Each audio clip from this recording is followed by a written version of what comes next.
Her fiancé didn't want her to meet his parents and kept saying they wouldn't be at the wedding, so she secretly followed him, and what she saw that day shattered her heart. It's a powerful drama filled with emotion, secrets, and love. My beautiful family, many of you ask me to write more love stories, but when I do, most of you leave early. It truly hurts my heart and my channel, because this channel isn't mine alone, it's ours. Hi, my beautiful family. Welcome back to your own family channel. May the Almighty fill your hearts with peace and your homes with endless light.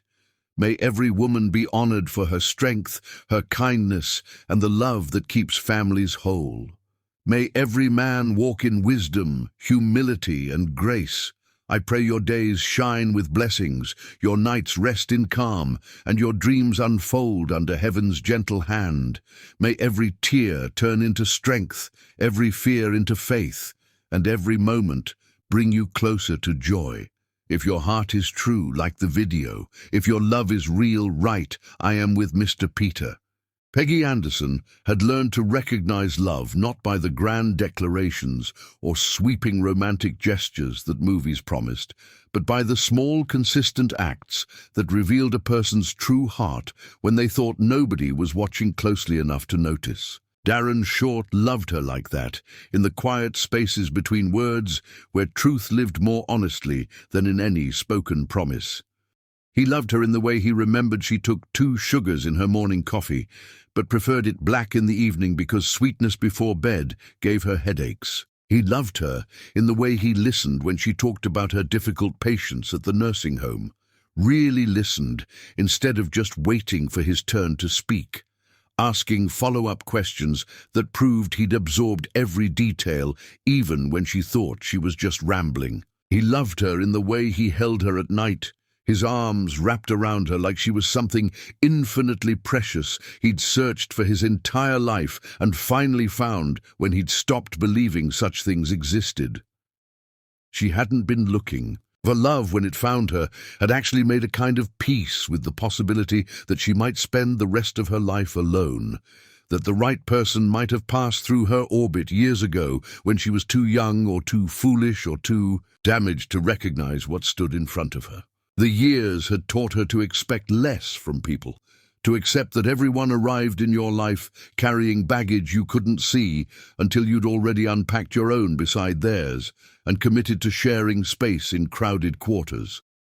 But Darren had seemed different from the moment they met at that community fundraiser where she'd been volunteering and he'd been donating time he didn't have to spare. He'd seemed clean somehow, unburdened, present in a way most people never managed to achieve because they were too busy living half in the past and half in an imagined future to fully inhabit the moment directly in front of them.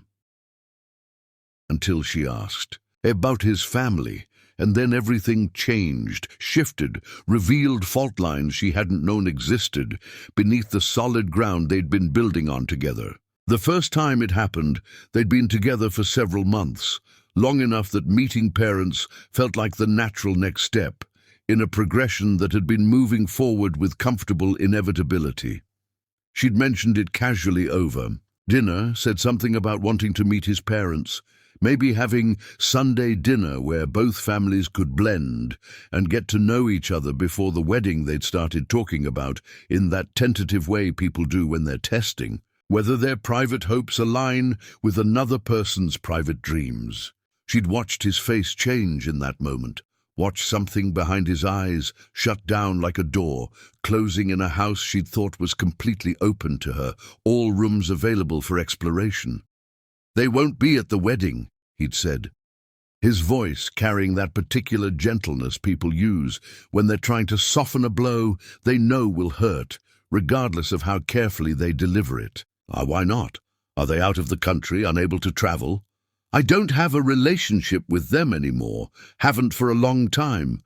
It's complicated and painful, and honestly, I'd rather not talk about it if that's all right with you."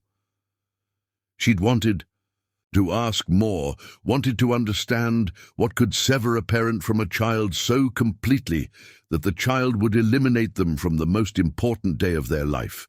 But something in his expression had stopped her cold. It wasn't anger she saw there, wasn't resentment or bitterness or any of the emotions you'd expect from someone discussing estranged family members. It was guilt, deep bone-level guilt that seemed to live in his body like a second skeleton holding him upright when everything else wanted to collapse inward. She'd let it go that first time. Told herself that everyone had complicated family situations, that you didn't need approval from people who weren't part of your life anymore, that plenty of couples built beautiful marriages without parental involvement. But the question kept surfacing, kept pushing against her throat every time they talked about the wedding, every time she mentioned her own mother's excitement, and he changed the subject with the practiced ease of someone who'd been deflecting for years. "My mother's so excited to meet you," she'd said one evening while they were cooking dinner together, her at the stove stirring sauce and him chopping vegetables with the kind of precision that suggested he found comfort in tasks with clear outcomes and measurable results. "She keeps asking when you're bringing your parents by, says it's tradition to get the families together before the wedding, that it brings good luck to have everyone's blessing." His knife had paused mid-slice, hovering in the air for just a fraction of a second longer than natural. "That's nice of her to think about them," he'd said carefully, too carefully, like someone navigating a minefield using a map drawn in disappearing ink. "But like I said, they won't be coming to the wedding, so there's no point in introductions that would just be awkward for everyone involved. Darren, I need to understand what happened. I need to know why you're shutting me out of this part of your life. If we're going to get married, we can't have whole sections of our histories that are off limits to each other. That's not how partnerships work. That's not how trust gets built. Can we not do this right now?"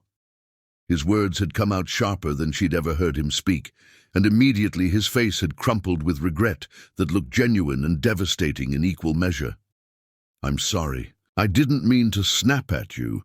It's just complicated in ways I don't know how to explain, and talking about it makes me feel like I'm drowning in things that happened so long ago they shouldn't matter anymore, but somehow they still do. They still hurt like fresh wounds even though decades have passed." She'd gone to him then, wrapped her arms around him from behind, felt the way his body relaxed incrementally into her touch like he'd been holding himself rigid against invisible blows. "You can tell me anything," she'd whispered against his back, feeling his heart race beneath her palm. "Whatever it is, whatever happened, it won't change how I feel about you. I promise you that." "I know," he'd said, but the words had come out hollow, unconvincing, and he hadn't told her anything at all except that some doors stayed locked for good reasons. The proposal had come on a rainy evening when the world outside their window looked like a watercolor painting someone had left in the storm, all the sharp edges blurred and softened, until reality looked more like suggestion than solid fact. They'd been sitting on the couch together, her head resting on his shoulder, both of them watching water stream down the glass and blur the streetlights into halos of gold and amber that looked like something out of a dream. He'd shifted suddenly. He pulled away from her, and she'd felt a spike of alarm at the expression on his face, at the way fear and determination and something that looked almost like grief were fighting for dominance across his features. "I need to ask you something," he'd said, and his hands were shaking when he pulled a small velvet box from his pocket, trembling so badly she thought he might drop it. She'd known what was coming, had imagined this moment in the abstract way. You imagine all life's milestones before they arrive and transform from possibility into concrete reality. But seeing him there, trembling and pale, tears gathering in his eyes and threatening to spill over, she'd realized that whatever she'd imagined bore no resemblance to this actual moment, to the weight of it, to the way it felt like standing at the edge of something vast and unknowable. "I know I'm not perfect," he'd begun, his voice cracking around the edges. "I know I have parts of my past I haven't shared with you, pieces of my history that I keep locked away because I don't know how to open those doors without everything I've carefully built collapsing around me. But Peggy, You're the only thing in my life that feels real. The only thing that doesn't hurt to hold on to. The only person I've ever met who makes me think maybe I deserve something good despite all the ways I've failed in the past. I love you, in ways I didn't know I was capable of loving anyone. Ways that scare me because I've never let myself be this vulnerable, this exposed. And if you'll have me, if you'll take me with all my broken pieces and all the parts I can't explain, I promise I'll spend every day for the rest of my life trying to be worthy of the gift you're giving me by saying yes. He'd opened the box to reveal a simple gold band, elegant in its understated beauty, the kind of ring that looked like it carried history and meaning beyond its monetary value. "This was my grandmother's ring," he'd said, his voice barely above a whisper now. "It's the only thing I have from my family that doesn't come with painful memories attached to it, like anchors trying to drag me under." She loved with her whole heart, never held anything back, and I'd like to think that some of that capacity for wholehearted love got passed down to me, even though I've spent most of my life too afraid to test whether that's true. "Will you marry me?" She should have asked more questions right then. Should have pressed him about those broken pieces and painful memories and all the parts of himself he kept locked away where she couldn't reach them. But love makes cowards, of us all, makes us believe that wanting something badly enough can transform it into something safe, can override all the warning signs our rational minds try to make us acknowledge.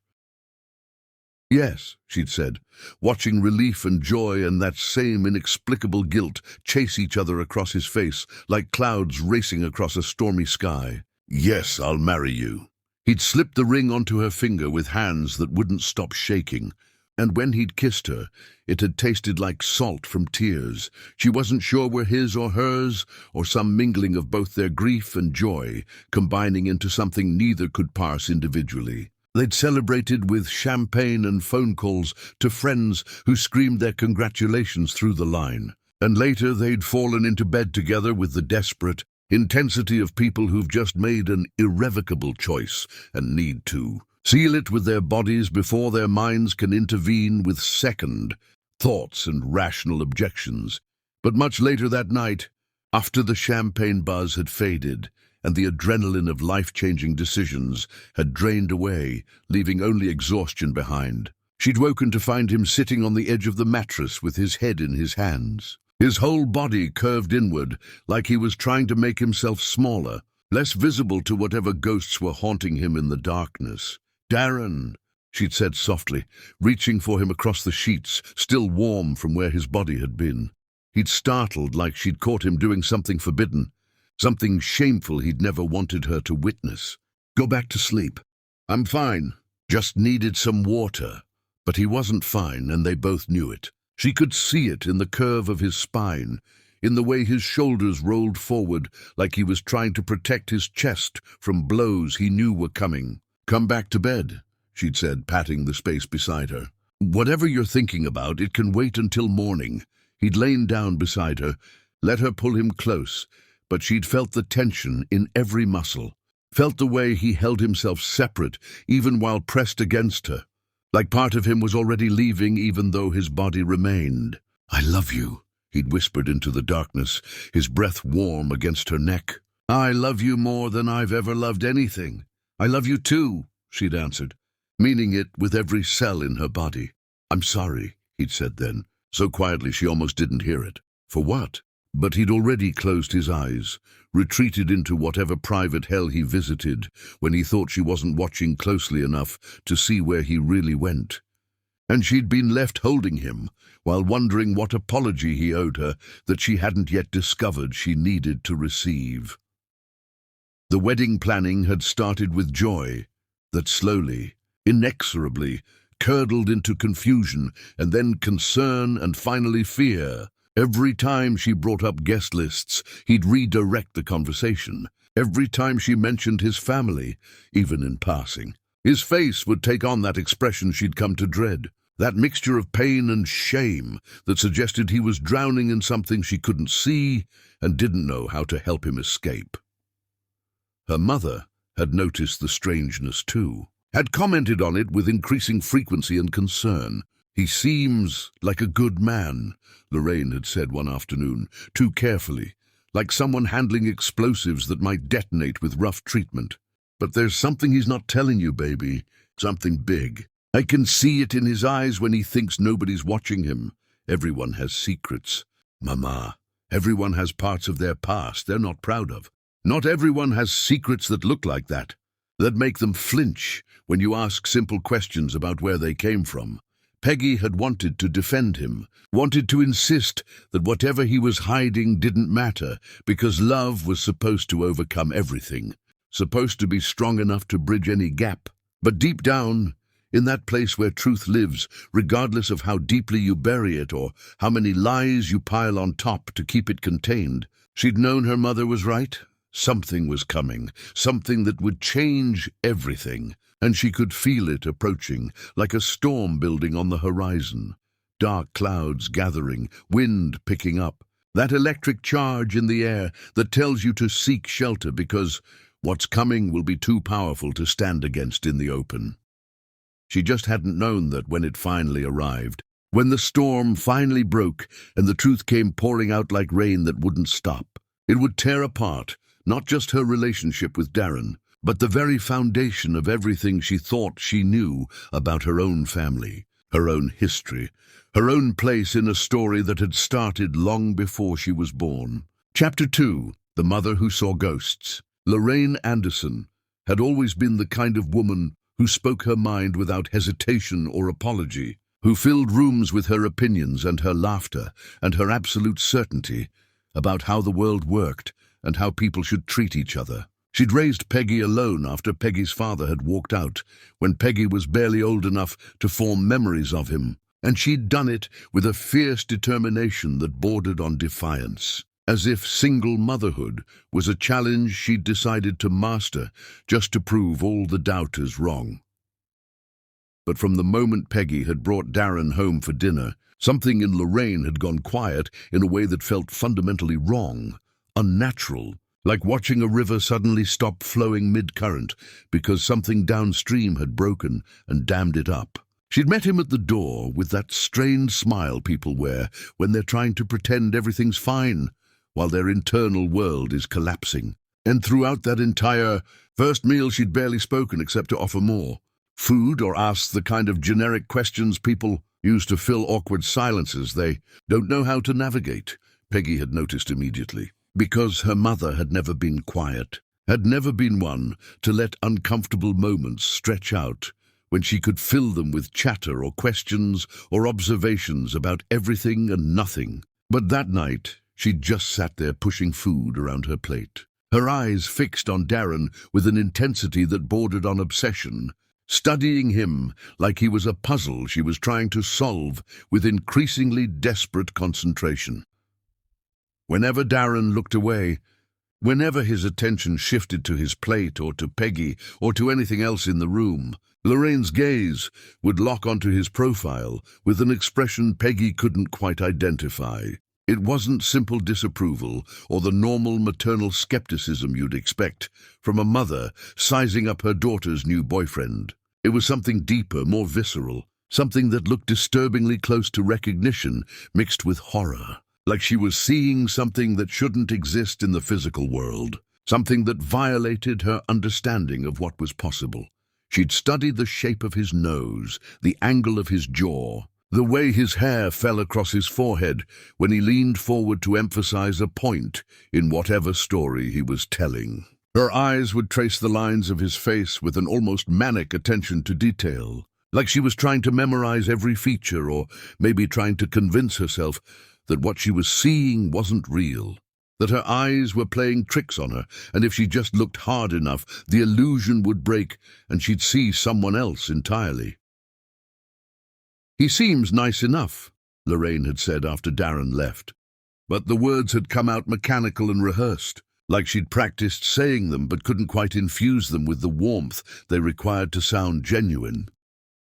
"You barely spoke to him all evening. Mama, you just sat there staring at him like he'd grown a second head." "I wasn't staring. I was just being cautious, trying to get a read on him." "You've never been cautious before."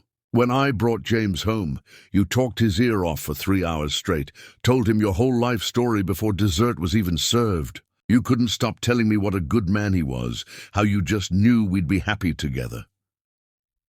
James didn't work out though, did he? Maybe I should have been more cautious then too.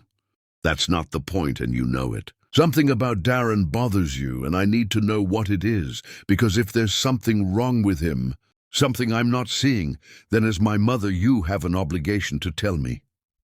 Lorraine had turned away then, busying herself with dishes that didn't need washing, her hands moving in agitated circles over plates she'd already cleaned twice. There's nothing wrong with him specifically, she'd said, but her voice had trembled on the word specifically, had given away more than she intended. I just think you're rushing into things. You haven't known each other very long. Maybe you should take more time, really get to know each other before you start making long-term plans. We've been together long enough for me to know I love him, long enough to know he treats me better than any man ever has. What more do I need to know? Lorraine had spun around then, her face twisted with something Peggy couldn't name, something that looked like fear and anguish and a kind of desperate pleading all tangled together. You need to know where he comes from, who his people are, what kind of family produced him. You need to know his history because sometimes the past doesn't stay buried. Sometimes it comes back and destroys everything you've built when you thought you were finally safe. The intensity of the outburst had left Peggy momentarily speechless, standing in her mother's kitchen, feeling like she'd stumbled into someone else's conversation, someone else's crisis that had nothing to do with her simple desire to have her mother approve of the man she loved. "What aren't you telling me?" Peggy had asked quietly, searching her mother's face for clues to this puzzle she hadn't known she needed to solve. "Nothing. I'm telling you nothing, because there's nothing to tell, except that I'm a worried mother who wants to make sure her daughter doesn't make mistakes she can't undo." But there was something. Peggy had seen it written across her mother's face in letters too large to ignore. Something that explained the trembling hands and the staring and the barely concealed panic that seemed to grip Lorraine whenever Darren's name came up in conversation. The engagement had made everything exponentially worse, had transformed her mother's vague unease into something that looked dangerously close to breakdown. When Peggy had shown up at her mother's house wearing Darren's grandmother's ring, practically glowing with happiness and excitement about planning the wedding and starting this new chapter of her life, Lorraine had gone so pale, Peggy had thought she might actually faint right there in the doorway. "Mama, what's wrong? Are you sick? Should I call someone?" Lorraine had gripped the doorframe with white-knuckled hands, her whole body swaying slightly, like a tree in strong wind. "When?" she'd managed to choke out. "When did he propose?" "Last night. Isn't it beautiful? It was his grandmother's. He said she was the only person in his family who knew how to love without conditions." "His grandmother's," Lorraine had repeated, and the way she said it made it sound like a curse instead of a sweet romantic detail. "Did he tell you about his family? About where he comes from?" "He doesn't like to talk about them. Said they wouldn't be at the wedding." "But Mama, that doesn't matter because we're building our own family now, creating something new that doesn't depend on the past." Lorraine had walked unsteadily into the kitchen then, had gone straight to the sink and gripped its edge like it was the only thing keeping her upright. She'd stood there for a long time, just breathing, her shoulders rising and falling with the effort of pulling air into lungs that seemed to have forgotten how to work properly. "Maybe you should wait," she'd finally said, her voice barely above a whisper. "Maybe you should take more time, really get to know him before you make it permanent. We're already engaged, Mama. We're already committed to each other." Engagements can be broken. Marriages are harder to undo. Why would I want to break it? I love him. He loves me. What's wrong with that? Lorraine had turned then, and the look on her face had stopped Peggy's heart for a beat. It was the face of someone watching a train wreck in slow motion, seeing the disaster unfolding, but powerless to stop it. Sometimes love isn't enough, baby. Sometimes love just makes the inevitable hurt worse when everything falls apart. Why are you being like this? Why can't you just be happy for me? I want to be happy for you.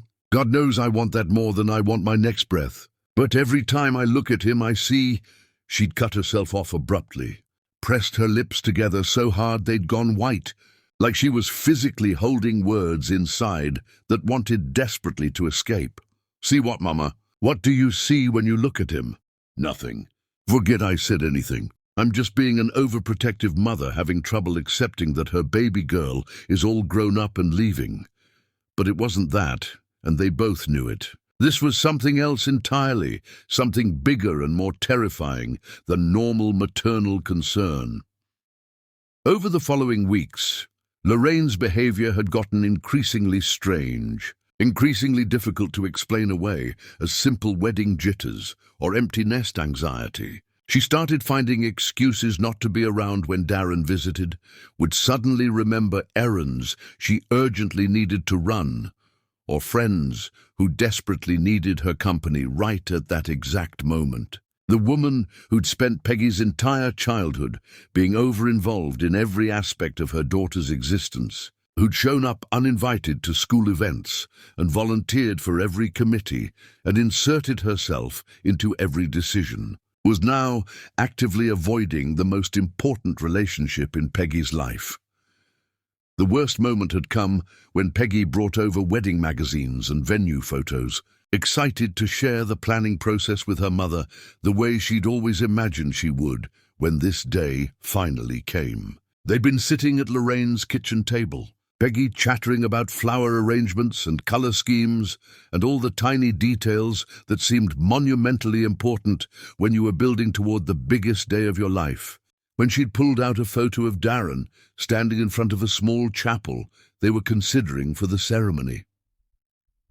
Lorraine had picked up the photo with shaking hands, had stared at it for what felt like an eternity, and Peggy had watched all the color drain from her mother's face until she looked carved from wax, bloodless and corpse-like in the afternoon sunlight streaming through the kitchen window.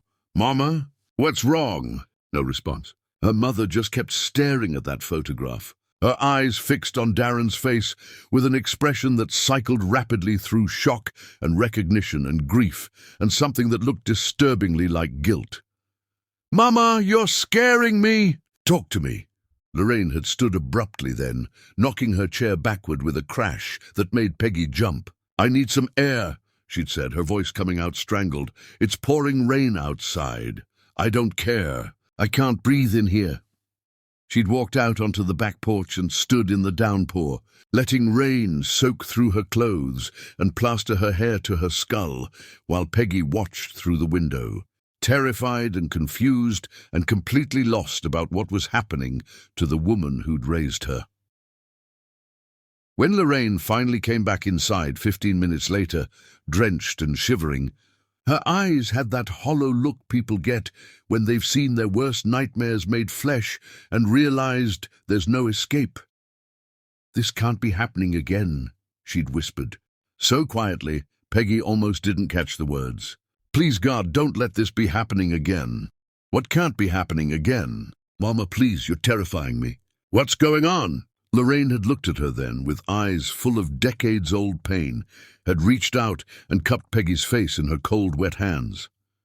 "I love you more than anything in this world. You know that, don't you? Everything I've ever done, every choice I've made, it's been to protect you, to keep you safe from things you shouldn't have to carry. I know that. But what does that have to do with Darren? Maybe nothing.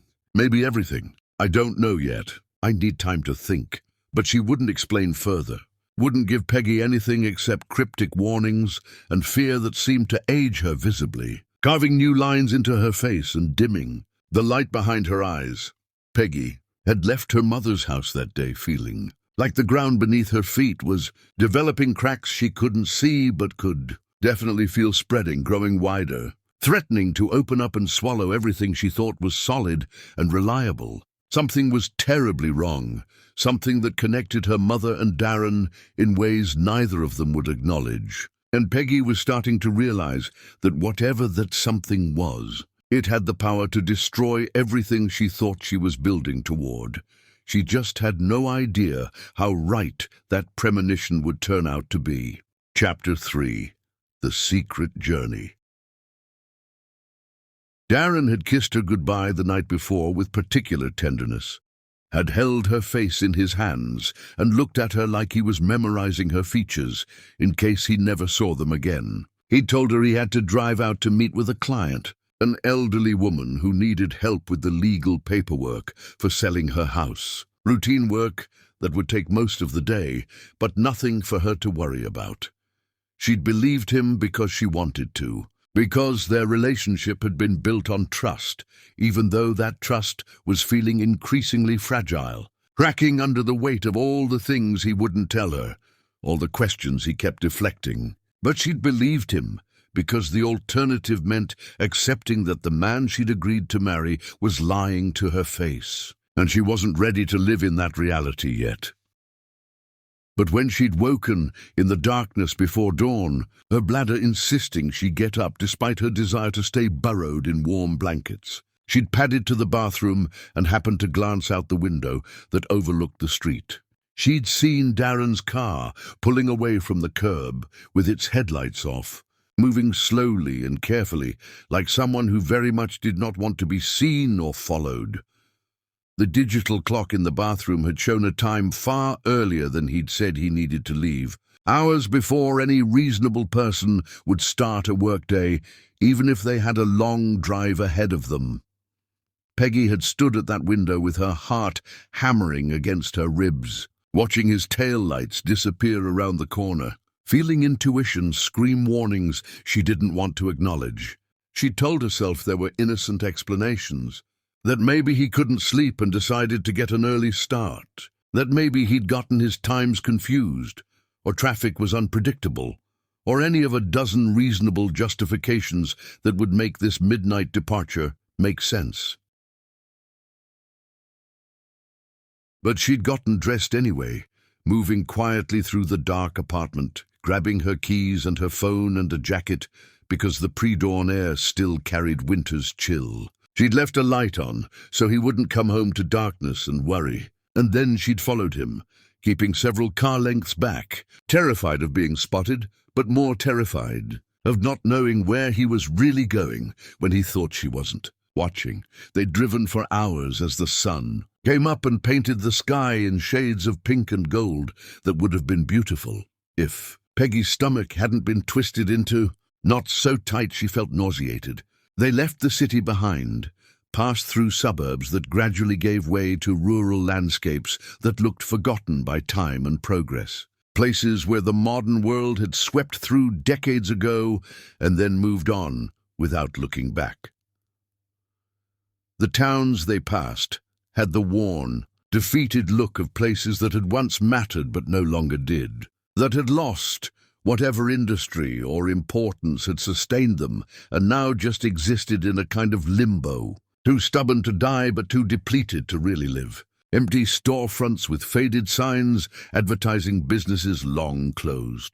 Buildings with peeling paint and sagging roofs that nobody had the money or motivation to repair. Churches with broken stained glass windows and crumbling steeples that pointed at God but looked more like accusations than prayers. Darren had finally turned off the highway into a neighborhood that must have been nice once, back when this town had a reason to exist and people had money to maintain their properties. The houses were small but built with pride, the kind of solid construction that was meant to last generations. Most of the yards were neat even if the grass grew a bit long, evidence of people clinging to dignity in circumstances that made dignity feel like luxury they could barely afford. He'd pulled up in front of a brick house with white shutters and a porch swing that swayed gently in the morning breeze, and then he'd just sat there in his car, engine off, completely still. Peggy had parked a block away, watching through her windshield, and close enough to see, but hopefully far enough away that he wouldn't notice her if he happened to check his mirrors. She'd watched him sit motionless for what felt like an eternity, watched his shoulders start to shake, watched him bow forward until his forehead rested on the steering wheel. He was crying, Even from a distance, she could tell from the way his whole body convulsed, from the way his hands gripped the wheel like it was the only thing keeping him from flying apart completely. She'd never seen him cry, not once in all their time together, not when his best friend from college died in a car accident, not at sad movies that made her sob into tissues, not even when they'd fought and said things they both regretted, harsh words spoken in anger that had needed forgiveness afterward. But here, in front of this house, he was breaking apart in a way that suggested whatever he was about to face was more than he could bear while maintaining his careful control. The front door had opened, and an elderly white woman had stepped onto the porch, moving carefully like her joints hurt, like age had made every motion something that required thought and effort. Her hair was pure silver, pulled back in a neat bun that spoke of routines maintained, regardless of how little else in life might be going right. She wore a cardigan despite the morning warmth, the kind of sweater that's more about comfort than temperature. Her face was lined with the deep wrinkles that spoke of decades spent making hard expressions, experiencing difficult emotions that had carved themselves into her skin like water carving canyons through stone. She'd frozen when she saw Darren's car, had brought both hands up to cover her mouth, like she was trying to hold in a scream or maybe prevent words from escaping that she didn't trust herself to say. Darren had gotten out of the car slowly, every movement deliberate, like his body was fighting against the forward momentum of his intentions. He'd walked toward the porch with his head down, his shoulders curved inward, looking more like a child approaching punishment than a grown man visiting of his own volition. When he reached the bottom of the porch steps, the woman had descended to meet him, moving faster now despite her age. And in the morning quiet, Peggy had heard her voice carry across the distance, clear and devastating in its simple declaration, "You shouldn't have come back here, my son, my son." The words had hit Peggy like physical blows, each syllable a hammer striking her chest. My son, not young man or his name or any casual greeting that might be explained away. My son, spoken with such familiarity and grief and complicated love that there could be no mistaking the relationship being claimed. The world had tilted sideways in that moment, had rearranged itself into configurations that made no sense. He'd told her his mother was dead, had said it with such conviction, such finality, that she'd never thought to question it, had attended no funeral, but had assumed that meant it had happened before they met, that it was old grief he'd already processed. And here was this woman calling him son, pulling him into an embrace so fierce it looked like she was trying to physically hold him together, like she thought he might shatter into pieces if she didn't squeeze hard enough. They'd stood like that for a long time, holding each other while both of them shook with sobs Peggy could see, even if she couldn't hear them from her distant vantage point. The woman had pulled back finally, had cupped Darren's face in her hands the way mothers do, had said something Peggy couldn't hear that made him nod and wipe his eyes and follow her into the house. The door had closed behind them, cutting off Peggy's view, leaving her alone in her car with more questions than she'd started with and a growing certainty that everything she thought she knew about Darren was built on lies he'd told so convincingly. She'd never thought to doubt them. She'd sat there for over an hour, engine off, hands gripping the steering wheel, until her fingers went numb and started to cramp. She'd waited for understanding to arrive, for some explanation to present itself that would make this make sense. But understanding didn't come. Just questions multiplying in her head, each one spawning 10 more until she felt like she might drown in all the things she didn't know. Why had he lied about his mother being dead? What had separated them so badly that he'd found it easier to pretend she didn't exist than to explain their relationship? Why had he come here now in secret, sneaking away before dawn like a criminal? And the question that terrified her most, what else had he lied about? What other foundational facts about his life and his history were actually fiction he'd constructed to keep her at a distance from truths he didn't want to share? She'd finally decided she needed to leave, couldn't sit there any longer without going insane from the not knowing. She couldn't confront him here, couldn't storm into that house demanding answers when she didn't even know what questions to ask. She needed to understand first, needed to gather more information, needed to figure out how to approach this without destroying everything they'd built together. The drive home had been a blur, her mind too full of confused thoughts to properly register the landscape passing by her windows. She'd barely made it back to the apartment before her hands had started shaking so badly she couldn't hold her keys steady enough to fit them in the lock. She'd sat in the parking lot, having something that felt like a panic attack, her breathing coming in short gasps, her vision narrowing to a tunnel that made the world look distant and unreal. The man she'd agreed to marry was a stranger, had been a stranger all along, just one skilled enough at deception that she'd convinced herself she knew him, that she understood him, that she could build a life with him based on the carefully curated version of himself he'd chosen to show her. But she didn't know him at all, didn't know where he really came from, or who his people were, or what tragedies had shaped him into someone who could lie with such conviction about something as fundamental as whether his mother was alive. And now she had to figure out how to get those answers, had to understand what he was hiding before she walked down an aisle toward a future built on foundations that were apparently made of nothing but carefully constructed lies. When Darren had come home that evening, hours after he'd said he would, his eyes were still swollen from crying, his voice rough like he'd been screaming or sobbing or both. "How was your client meeting?"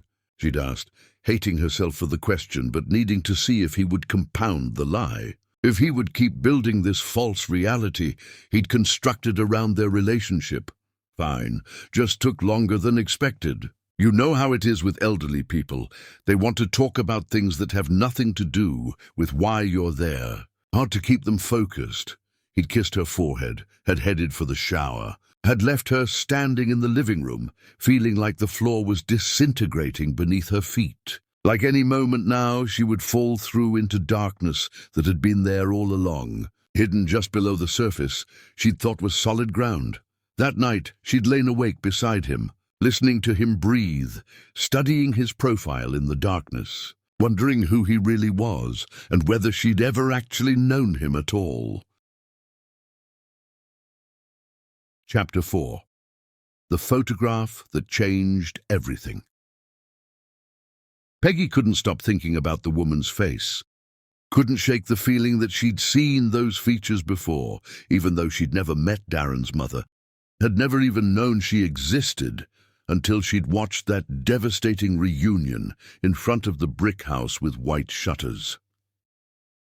There was something about the shape of the woman's eyes, about the way grief had carved itself into her features, about the particular angle of her jaw that felt familiar in a way Peggy couldn't explain, like recognizing someone from a dream you could barely remember, where you knew you'd seen them before, but couldn't say when or where or in what context.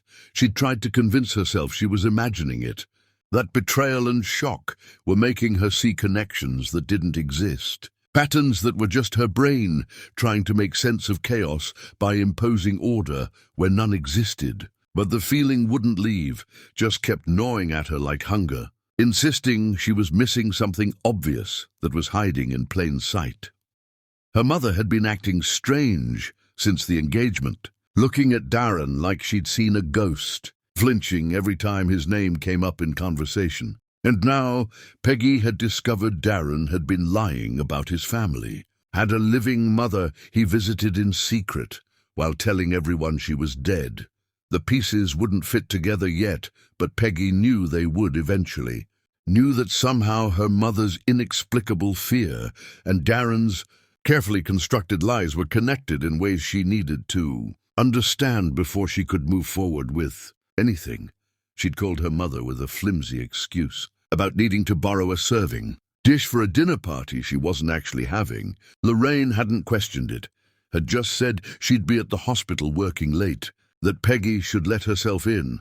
The spare key was under the mat where it always was, even though Peggy had told her 100 times that was the first place burglars looked.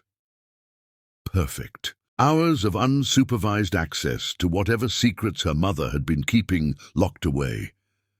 Peggy had let herself in, feeling like a criminal, hating that their relationship had come to this, to breaking into her own mother's house to search for answers nobody would give her straight. But what choice did she have? Everyone in her life was lying to her, keeping secrets that apparently involved her in ways she didn't understand. And she was tired of being the only person who didn't know what was really happening.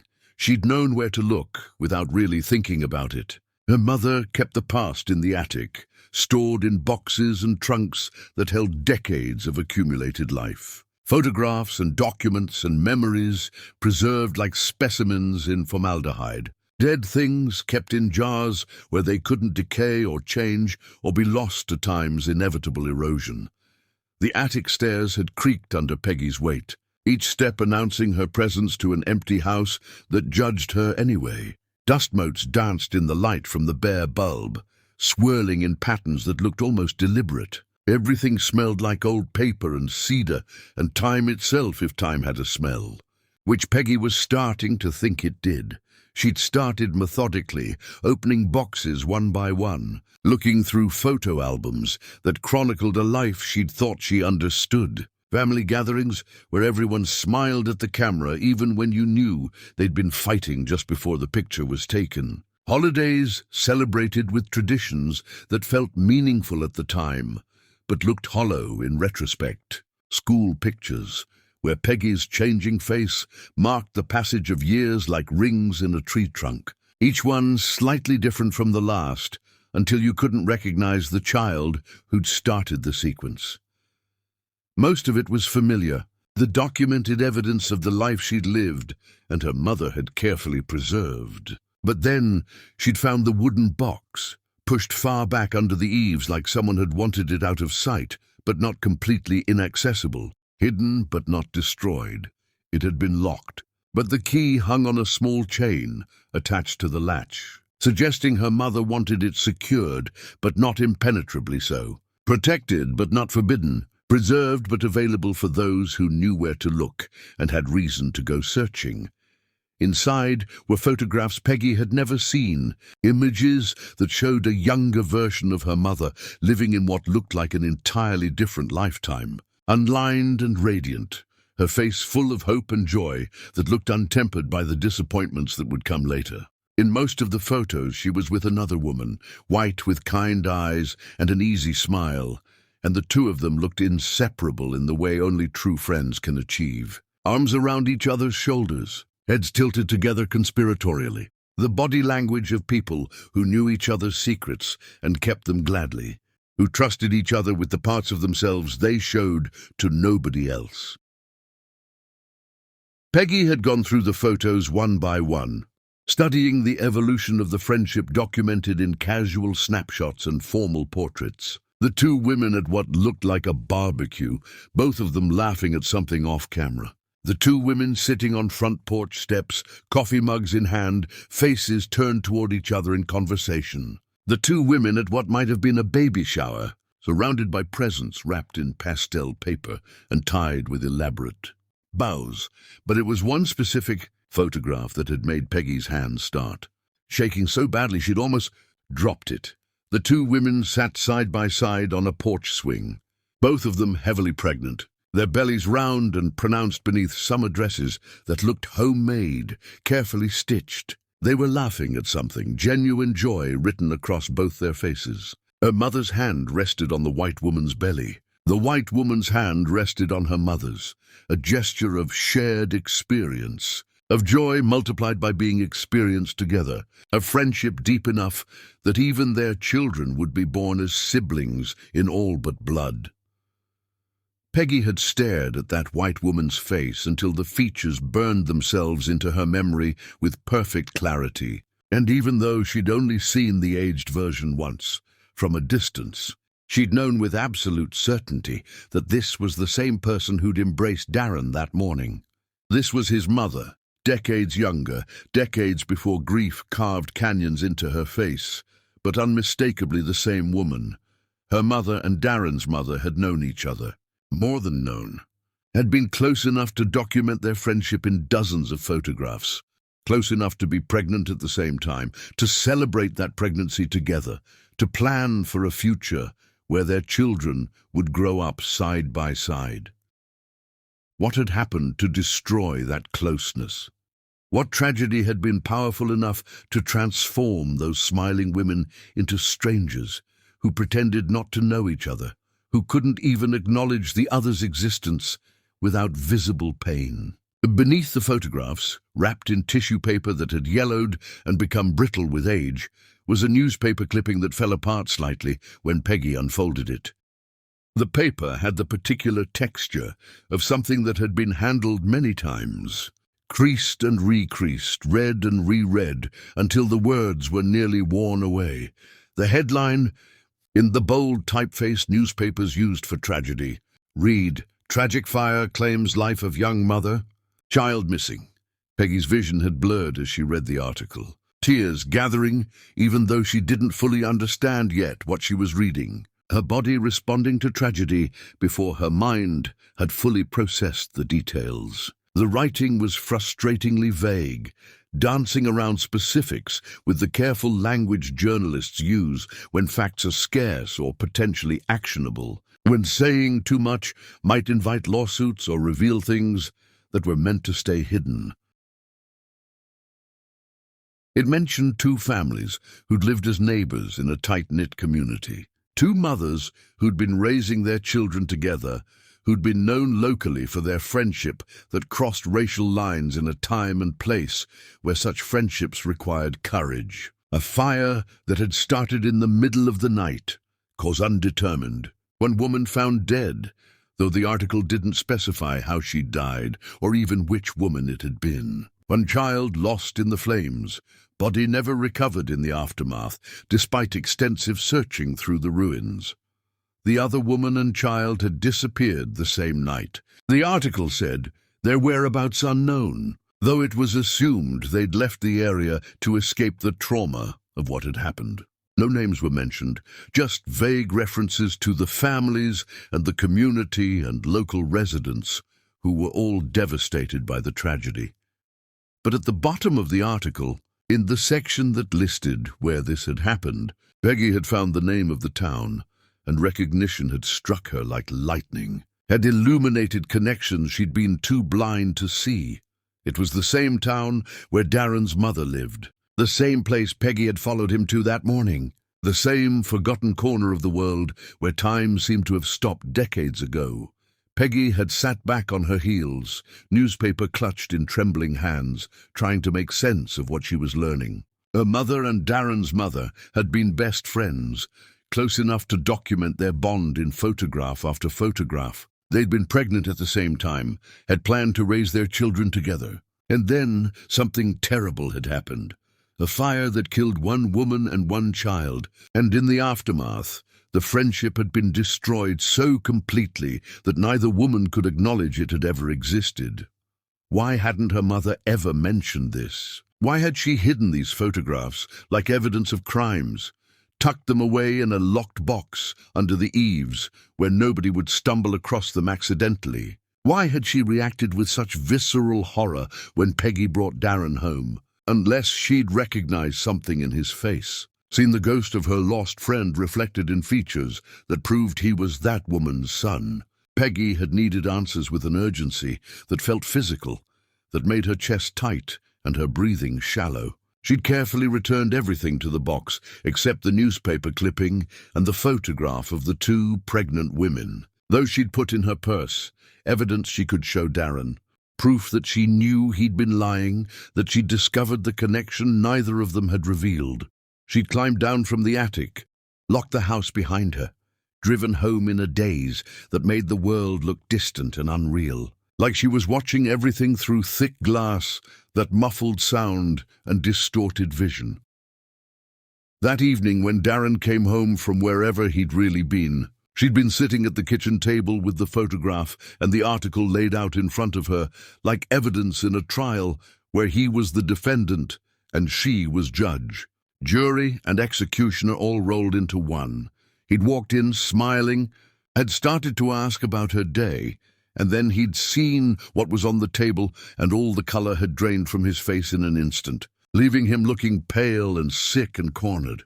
"Peggy," he'd said, her name coming out like a plea or maybe a prayer to a god he didn't believe in anymore. "Where did you get those?" "From my mother's attic." "While I was searching for answers, nobody seems willing to give me. Who is this woman, Darren? And don't you dare lie to me again, because I'm done accepting evasions and half-truths." He'd sunk into the chair across from her, had reached for the photograph with hands that shook, had stared at it with an expression that cycled through shock and grief and something that looked disturbingly like recognition. "That's my mother," he'd whispered finally, before everything fell apart, before the fire changed everything. And then, finally, after months of deflection and lies and careful omissions, he'd told her the truth, all of it. Chapter 5. The Dreams That Revealed Truth. Sleep had become a battleground where Darren fought enemies Peggy couldn't see, where he wrestled with demons that only showed themselves in darkness when his conscious defenses dropped and his subconscious was free to speak truths his waking mind worked hard to suppress. She'd always known he had restless nights, had watched him toss and turn, had felt the bed shake when his body jerked with dreams he never remembered, or at least claimed not to remember when morning light made honesty feel optional again. But since she'd discovered his lies, since she'd confronted him with the photograph and the newspaper article, his nights had gotten dramatically worse, like the act of confession had opened floodgates he'd been holding shut through sheer force of will.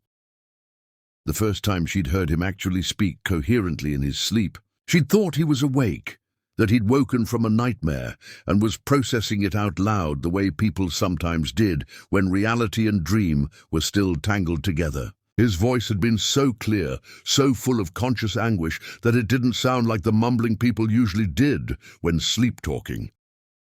"The smoke's too thick," he'd said into the darkness, his voice ragged with panic.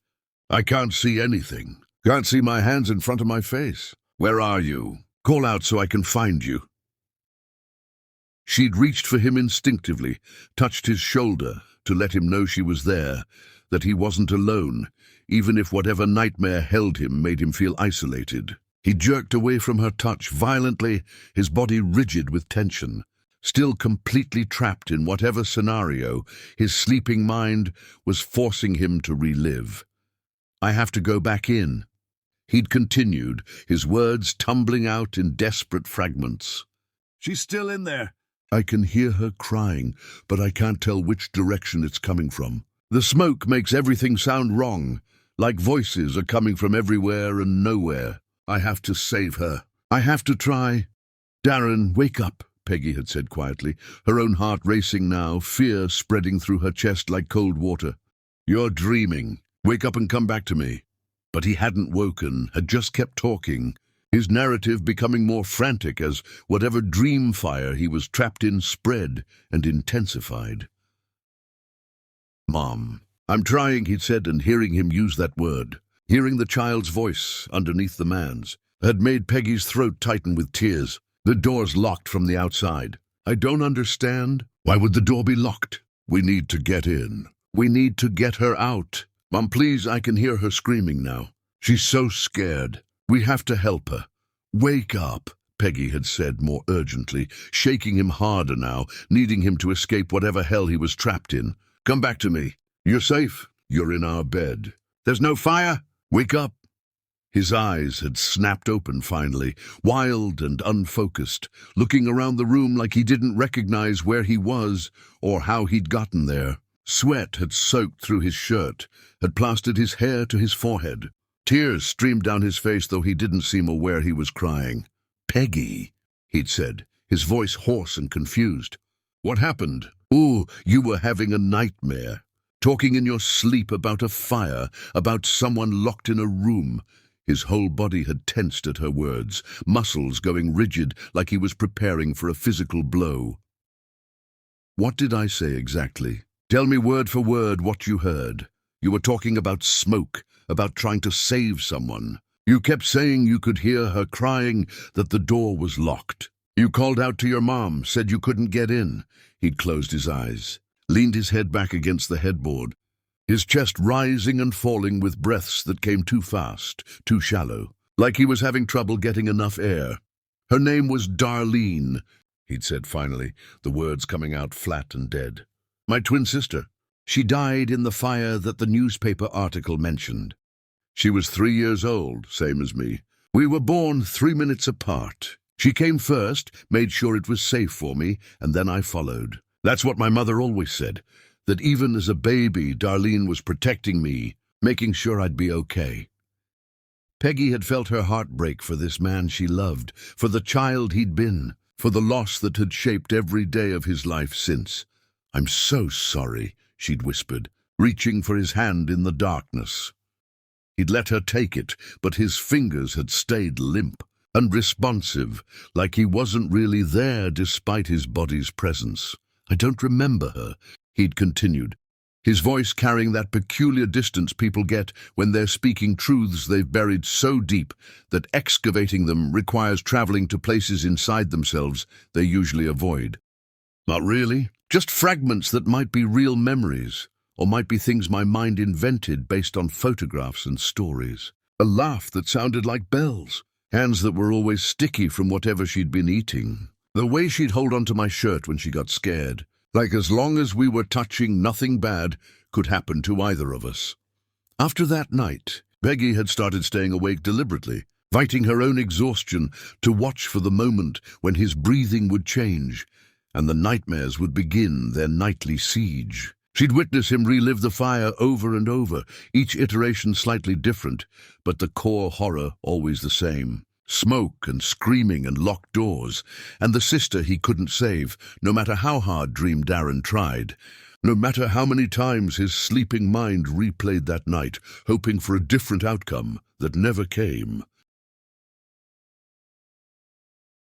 Sometimes he would whisper about seeing his father that night, about how his dad had been standing in the yard, just watching the house burn. Not helping, not calling for emergency services, just standing there with the strangest expression on his face, while his daughter died inside, and his wife screamed herself hoarse, trying to break down doors that wouldn't open. Dad, help us, he'd beg in his sleep, his voice taking on the high pitch of a terrified child. Why aren't you doing anything? Why are you just standing there? Please, we need you. Darlene needs you. Help her, please. The nightmares always ended the same way, with him jerking awake, gasping for air like he was the one who'd been trapped in smoke, his hands reaching out in the darkness trying to grab hold of a sister who'd been gone for decades, who existed now only in the damaged parts of his psyche that couldn't accept her permanent absence. Peggy would hold him afterward, would murmur meaningless, comforting words while he shook and cried and slowly, painfully, returned to the present where he was safe, even if his twin wasn't, where he was alive, even if she'd been dead longer than she'd been breathing.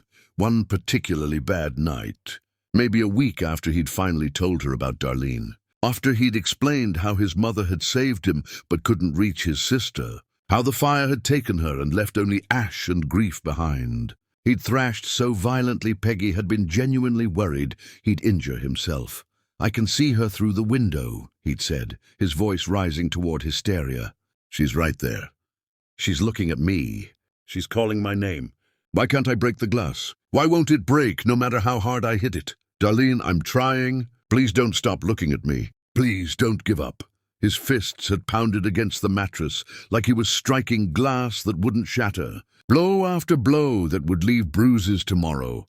The fire's spreading faster now. It's everywhere. The whole room is full of flames. I can't see her anymore. Darlene, Darlene, answer me. Please, you have to answer me. His scream had woken not just himself, but probably half the building.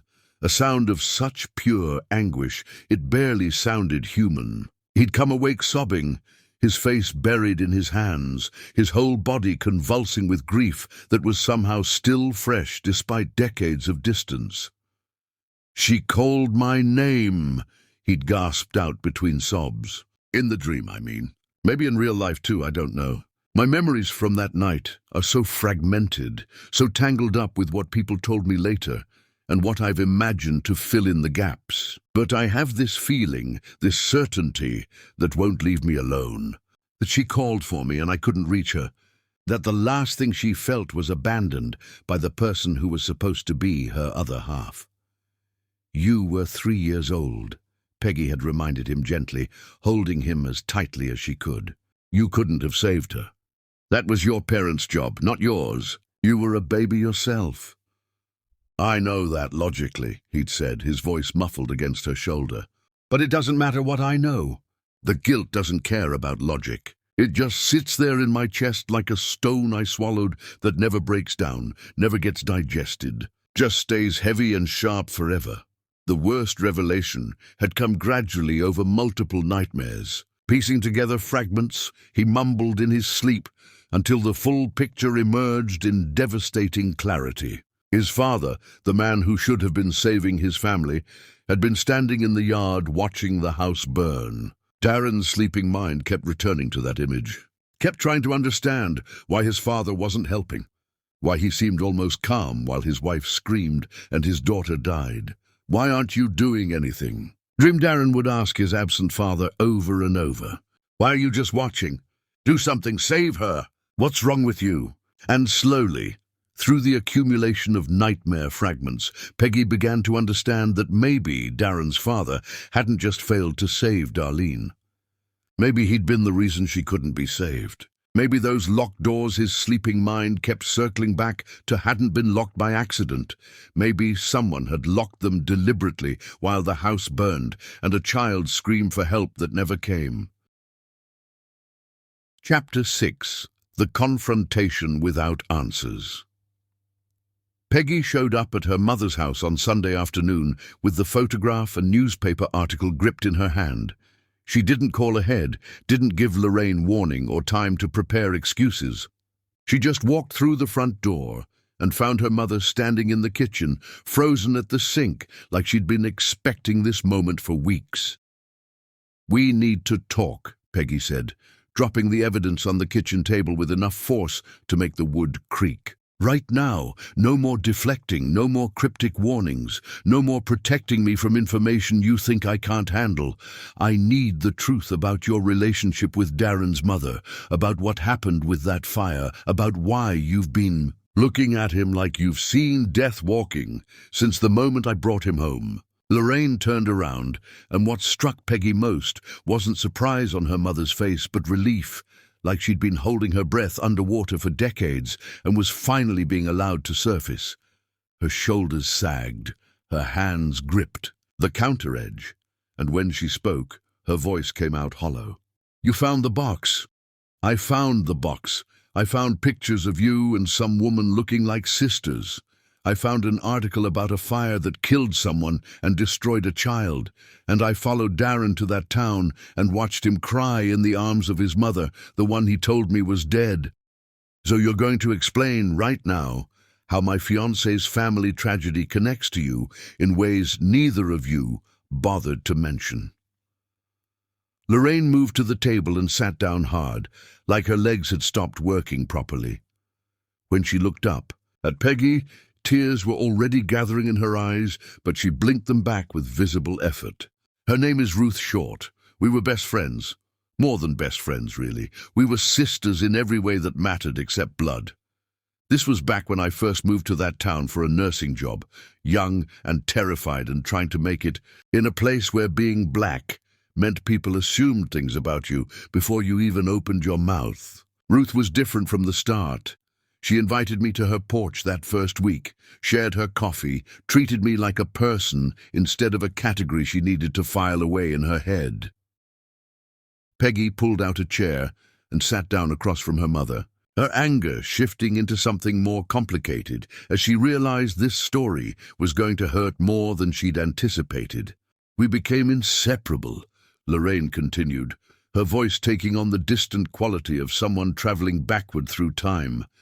"Spent every day together. She was dealing with a husband who was charming in public but cruel behind closed doors. who wanted a wife who'd stay small and grateful for whatever attention he threw her way. I was dealing with racism that was sometimes subtle and sometimes blatant, but always there, always making me prove I belonged. We understood each other in ways nobody else could. She picked up the photograph of the two pregnant women, traced her younger self's face with a finger that trembled. We got pregnant around the same time. She was having twins, a boy and a girl. I was having you. We spent that whole pregnancy together, planning how our children would grow up as siblings, how we'd create this beautiful mixed family that proved love was stronger than all the prejudice trying to tear the world apart. We painted each other's nurseries. We made plans for birthdays and holidays and first days of school. We were building something beautiful. What happened? Peggy's throat felt tight, her voice coming out rougher than she intended. Lorraine set the photograph down carefully, like it might shatter under too much pressure. The twins were born first. Darren and Darlene, perfect identical babies, except for this tiny birthmark on Darlene's cheek that made it easy to tell them apart. Then you arrived a week later. For a while, everything was perfect. Everything we'd dreamed about was real. 3 babies growing up together, 2 mothers who were sisters, a family we'd built that said the world could be better than the hate trying to define it. She stopped talking, her jaw working like she was physically chewing on words that tasted bitter. Ruth's husband, Kenneth, had always been difficult, controlling.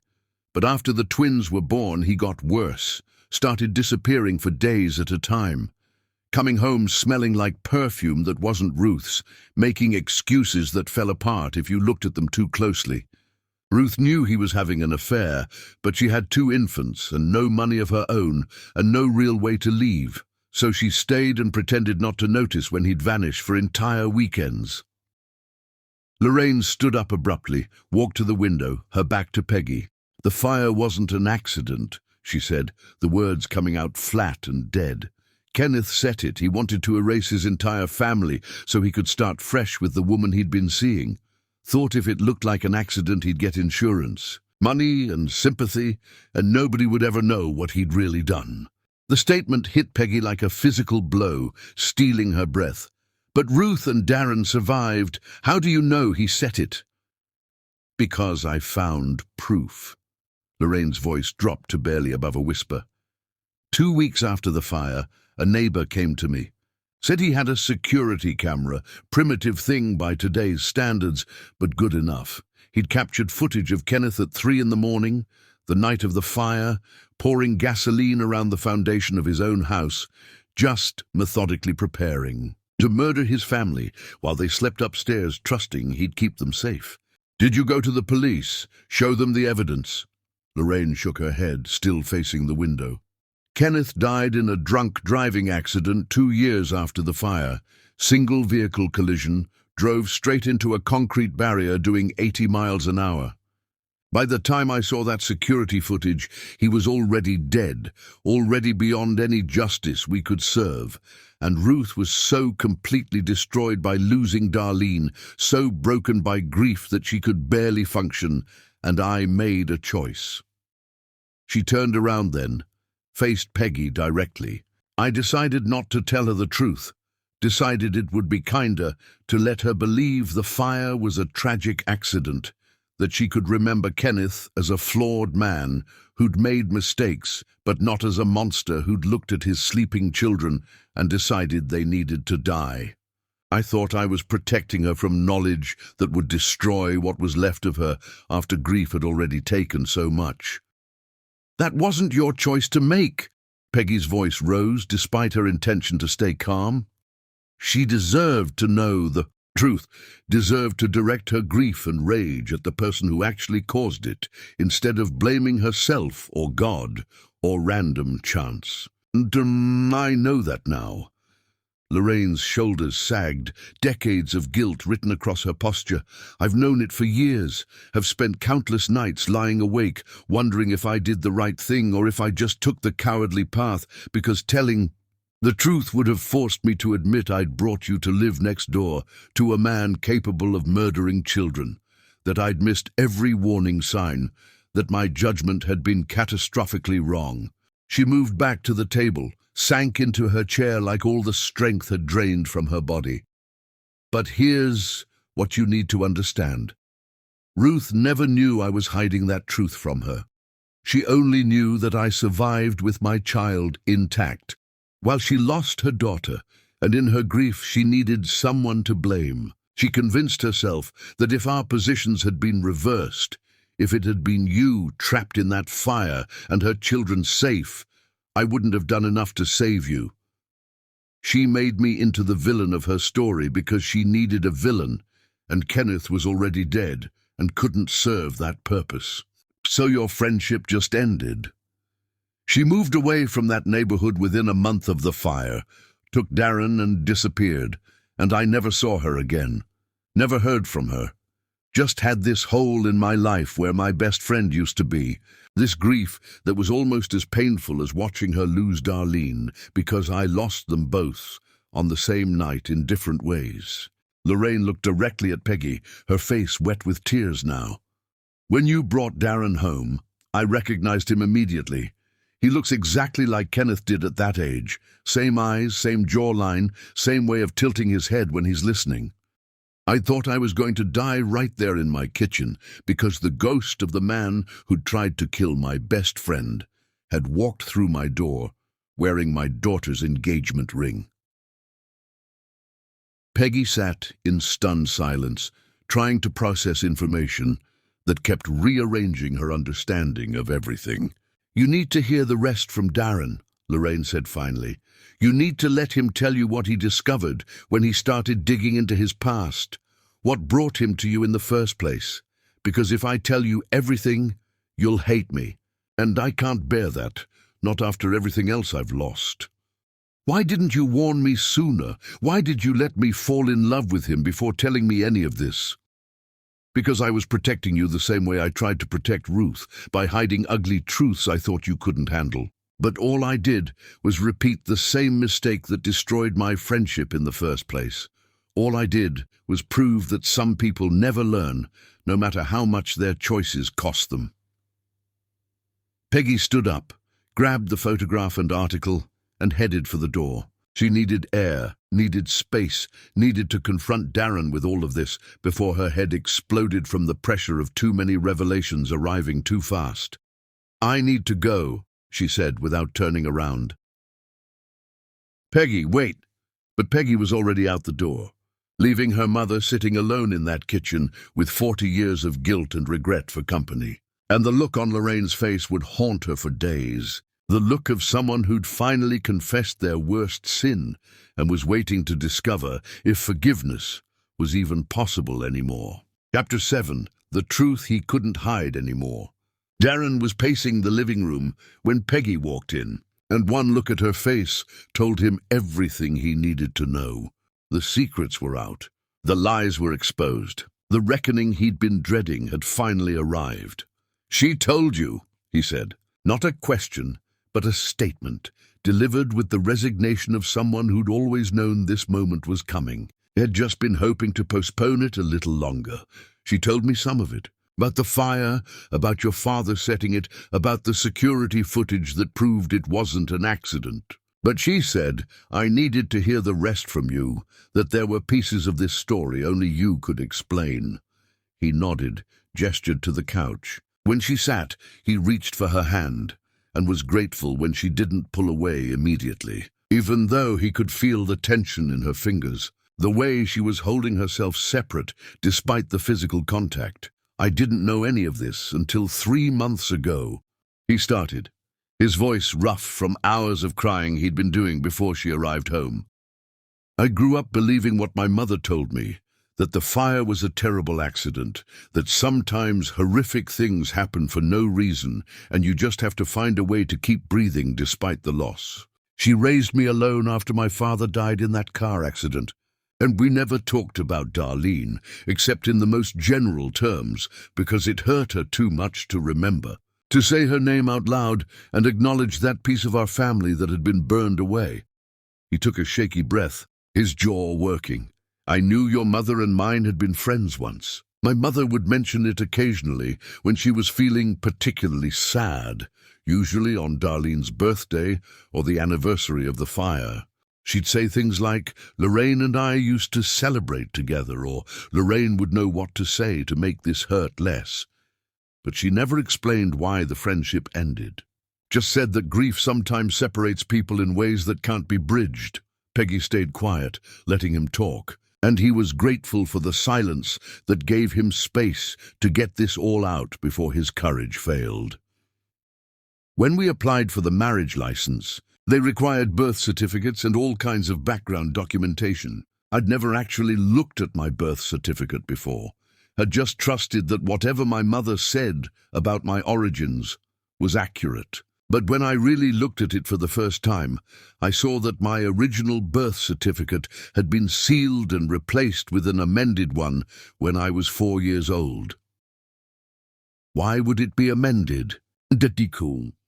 Because my mother had legally changed our names after the fire. I'd been born Darren Kenneth Short, named after my father like that was supposed to be some honor. But she'd changed it to just Darren Short, erasing his name from mine, like she could erase his influence from my life if she just removed that connection between us. He pulled his hand away from hers, or buried his face in his palms. There were other documents in the file. Court papers related to the fire investigation, insurance claims, police reports, things I'd never seen before, and your mother's name was all over them. Lorraine had been questioned extensively about my father's behavior leading up to the fire. She'd provided security camera footage to police. She was woven through the entire investigation. His voice broke on the next part. I found the footage itself in police archives. They'd kept it even though the case was never officially solved, even though my father had died before they could charge him. I sat in a records room and watched my father, the man I'd been told was a good person who just made some mistakes, deliberately preparing to murder his entire family. Watched him pour gasoline around our house like he was watering a garden. Watched him light it with a cigarette, just casual, like killing his wife and children was no different than any other evening task. Peggy felt tears streaming down her face, but didn't wipe them away. Just let them fall while she listened. That's when I found the connection to your family, Darren continued. Found records showing that Lorraine had been the one to provide that security footage to police. Her name was in witness statements, in investigation notes, in documents about the aftermath. And when I saw her name, when I realized that your mother was the Lorraine my mother used to mention with such complicated grief in her voice, something inside me just shattered completely. Why didn't you tell me? Why did you keep seeing me when you knew our families were connected by tragedy? Because by the time I figured it all out, I was already in love with you. He looked up at her, his face wet and raw. I'd met you before I knew any of this, had fallen for you based on who you were as a person, not on whatever complicated history connected our mothers. You were just Peggy, this incredible woman who made me laugh, who listened when I talked, who made me feel like maybe I deserved something good, despite all the ways I'd failed, all the guilt I carried about surviving when Darlene didn't. But you lied about your mother being alive. You told me she was dead. I told myself I was protecting you from complications you didn't need to deal with, he said, shame coloring every word. But really, I was protecting myself from having to explain why I couldn't introduce you to her. Why bringing you into her life would mean revealing connections that would hurt everyone involved. My mother had spent decades blaming Lorraine for not doing enough to save Darlene, for surviving when her daughter didn't. I couldn't figure out how to bridge that gap, so I just pretended it didn't exist.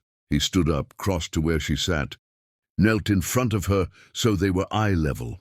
I went to see my mother to tell her about you, to explain that I'd fallen in love with Lorraine's daughter and needed to know if there was any way past the history dividing them. That's where I was the morning you followed me, though I didn't know you were there until you confronted me with the photograph. My mother told me everything that day, told me how much she'd loved Lorraine, how their friendship had been the best thing in her life until the fire destroyed it. How she'd spent decades blaming the wrong person because she needed someone to blame, and Lorraine was there, and my father wasn't. Does she know now? About the security footage, about your father setting the fire deliberately. He nodded miserably. I showed her everything I'd found. Watched her heart break all over again when she realized the man she'd mourned for decades. The man she'd defended against her own suspicions had been a monster who'd tried to kill her and succeeded in killing our daughter. She said part of her wished she'd never known, that ignorance had been kinder than this truth. But another part of her felt relief, because finally, after all these years, her grief had a proper target. She could be angry at my father instead of at God or fate or herself. Peggy looked at him kneeling there. This man she loved who'd lied to her about fundamental things, and she felt her heart breaking in ways she wasn't sure could be repaired. I don't know if we can survive this, she said, her voice cracking. I love you, but I don't know if love is enough when it comes wrapped in this much pain, this much complicated history, this many lies that were told for what everyone thought were good reasons, but ended up just making everything worse. I know, he whispered. I know, and I don't blame you for whatever you decide. I just need you to understand that every lie I told, every truth I hid, it was because I couldn't bear the thought of losing you. I was terrified that if you knew everything, you'd leave before I had a chance to prove we could build something good despite where we came from. But that's not how trust works, Peggy said through tears that were falling freely now. That's not how partnership works. You don't get to decide unilaterally which truths I can handle and which ones need to be hidden for my protection. That's not love, Darren. That's control disguised as care, and I deserve better than that. You're right. You're absolutely right, and I'm sorry. I'm so sorry for all of it, but sorry wasn't a bridge across the chasm that had opened between them. And they both knew it as they sat there in their living room that had been full of hope just days before, but now felt like a mausoleum for dreams that hadn't survived contact with reality, for futures that had been built on foundations too damaged to support the weight of actual life lived honestly. Chapter 8, The Wedding That Couldn't Happen. Peggy called off the wedding on a Tuesday evening, 2 days after learning the full truth about how their families were connected. She'd spent those 2 days crying and thinking and trying to find some path forward that didn't involve choosing between the man she loved and the mother who'd raised her. And she'd come up empty every time. She made the calls while Darren was at work, went down the list of vendors, methodically cancelling everything with a voice that sounded eerily calm, despite the chaos raging inside her chest. The venue coordinator was sympathetic, offered to refund half the deposit without Peggy even having to ask, said she understood that sometimes life threw situations at you that made continuing forward impossible. The caterer was less understanding, reminded Peggy about contractual obligations and penalties for late cancellation, but eventually agreed to let her out with only a modest financial hit. The photographer actually cried on the phone, said she'd been looking forward to this wedding, that Peggy and Darren had seemed so genuinely in love that capturing their story would have been a joy instead of just another job. By the time Darren came home from work, Peggy had already packed most of her belongings into boxes that sat stacked by the door, like a barricade against the future they'd been planning together. She was sitting on the couch, staring at nothing, when he walked in and saw the boxes and understood immediately what they meant without her having to say a word. His face crumpled like someone had punched him in the chest. Peggy, please, she held up a hand to stop him, needing to get through this without his arguments breaking down her resolve. I can't do this. I can't marry you knowing that our mothers are connected by tragedy that's never been properly addressed, never been dealt with in any real way. I can't stand up in front of people and promise to love you forever when your father tried to kill your family, including my mother's best friend. When your sister died because of deliberate evil instead of random accident. When everything about our families is soaked in blood, and secrets and lies that were told with good intentions but caused damage that's lasted for decades. We're not our families, he argued desperately, his voice rising with panic. We're not responsible for what happened before we were even conscious enough to form opinions about it. We can build something new that isn't defined by their history. How? The word came out sharp, cutting. How do we build something new when the foundations are this poisoned? When your mother blamed mine for years for not saving Darlene, and even though she knows now that wasn't fair, that hurt doesn't just disappear like it never existed. When my mother hid the truth from yours about your father being a murderer, and that betrayal doesn't just evaporate because intentions were good. How do we stand up in front of people and promise forever when our families can't even be in the same room without decades of grief filling up all the space between them? He sank onto the couch beside her, his body collapsing inward like someone had cut the strings holding him upright. So you're just giving up? Just walking away from everything we built together because it turns out loving me is more complicated than you thought it would be. That's not fair and you know it. I'm not giving up. I'm facing reality. I'm acknowledging that sometimes love isn't enough when it comes packaged with this much pain. When building a life together means forcing our mothers to interact and pretend they're fine when they're clearly not. When every family gathering would be weighted with the ghost of your sister who died because your father wanted to erase you all and start fresh with a different woman. She reached out and took his hand, held it gently despite knowing this might be one of the last times she touched him like this. I do love you. I need you to know that. This isn't about not loving you enough or not wanting to try hard enough. It's about recognizing that some obstacles are too big to overcome with just love and good intentions. It's about accepting that sometimes the right thing to do is walk away, even when walking away feels like dying. He pulled his hand away from hers, stood up and paced to the window, his back to her, his shoulders shaking with sobs he was trying and failing to suppress. I lost my sister when I was 3 years old, he said, his voice thick with tears and decades of accumulated grief. I've spent my entire life carrying the guilt of surviving when she didn't, of being the one my mother saved, even though we both deserved saving equally. And when I found you, when I fell in love with you, it felt like maybe I'd finally been given something good to balance out all that loss. Like maybe the universe was saying I deserved happiness, despite everything I'd failed to do, everything I couldn't save. And now you're telling me I was wrong, that I don't get to have this, that loving you was just another way the universe was setting me up to lose something precious. Don't do that, Peggy said firmly, standing up and going to him, putting her hand on his back even though he flinched away from her touch. Don't make this about you being cursed or undeserving. This isn't cosmic punishment. This is just reality being more complicated than we wanted it to be. History being more present than we wished it could be. Family connections being more binding than we'd prefer them to be.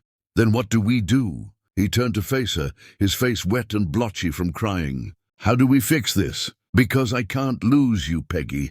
I can't survive losing you, too. I don't think there is a fix, she answered honestly, feeling her own tears start again, even though she'd thought she'd cried herself empty over the past 2 days. I think we just have to accept that we found each other at the wrong time. Or maybe we're the wrong people despite feeling so right. Or maybe loving each other was never supposed to be enough to overcome everything that came before us. She moved to the boxes by the door, picked up her car keys from where they sat on top of the stack. I'm going to stay with my mother for a while. We both need space to figure out what comes next. And I can't think clearly when I'm living in the middle of what we were trying to build. Peggy, please don't go. Please stay, and let's work through this together. But she'd already made her decision, had already accepted that staying would just prolong the inevitable, would give false hope where none should exist. I'm sorry, she said, and then she walked out of their apartment. leaving him standing in the wreckage of their shared future.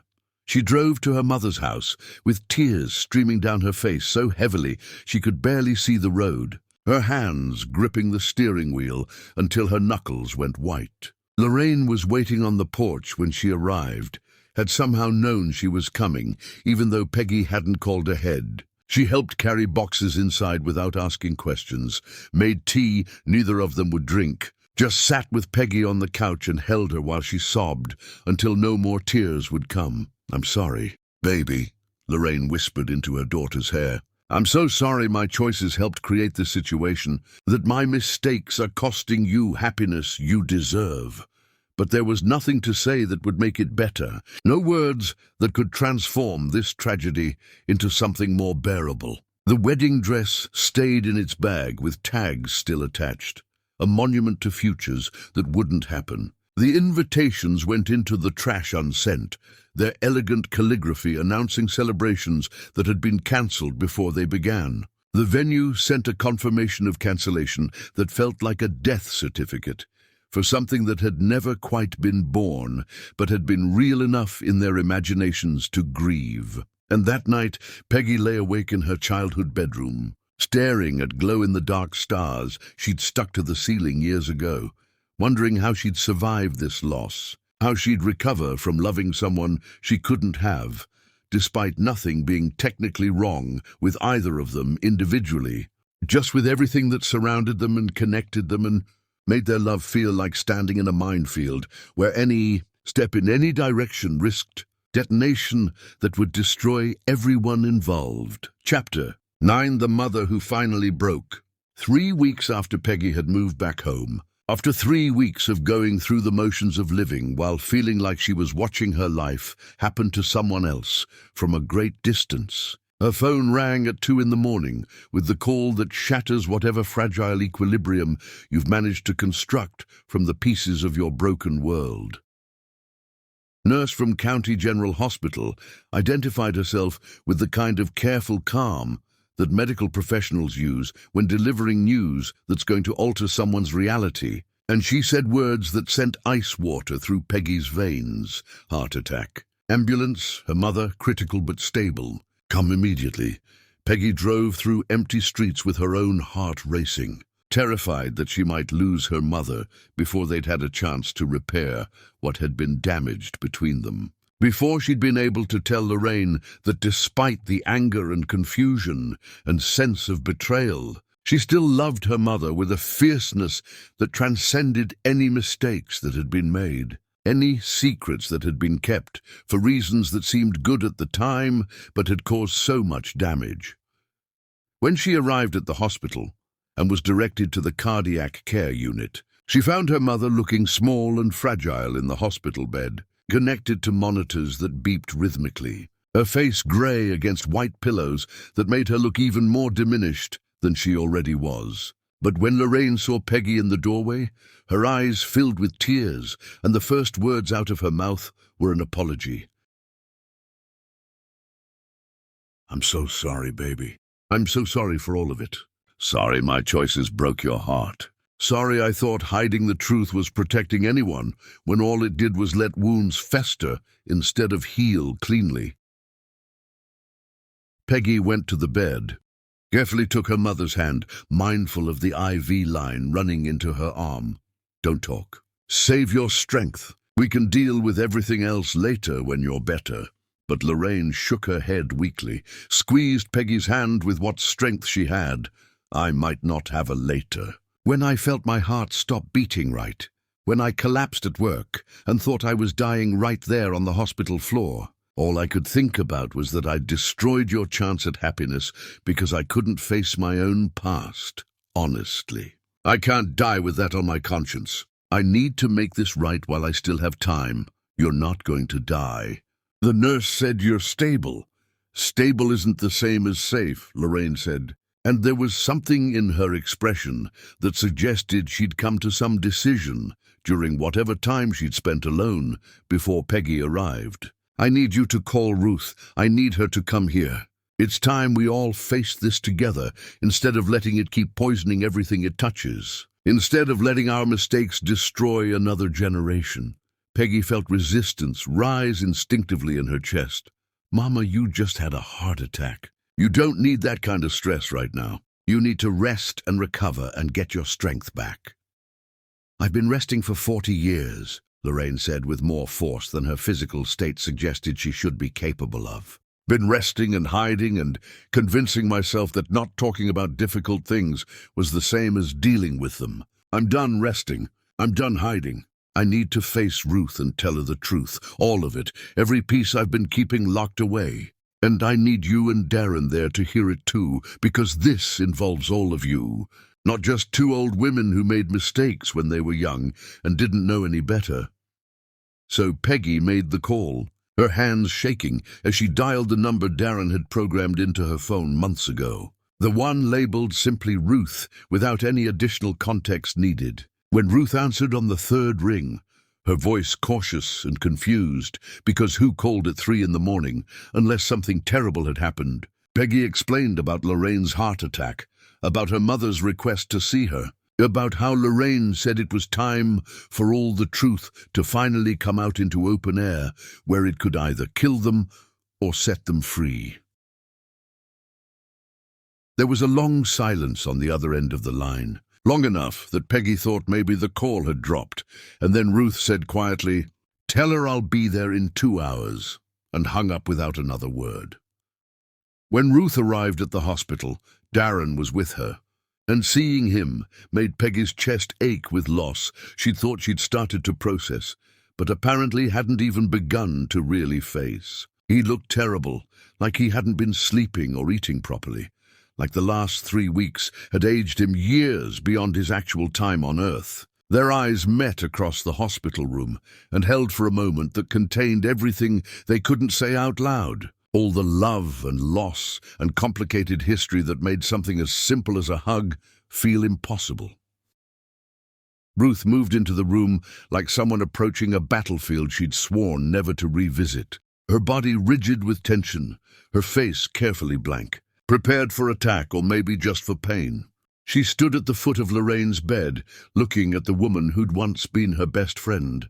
And for a long moment, neither of them spoke, just looked at each other across the years and the grief and the secrets that had separated them. "You wanted to see me," Ruth said finally, and her voice carried decades of accumulated hurt. "After all these years of silence, suddenly you want to talk. I'm sorry I kept the truth from you," Lorraine said, her voice weak but steady.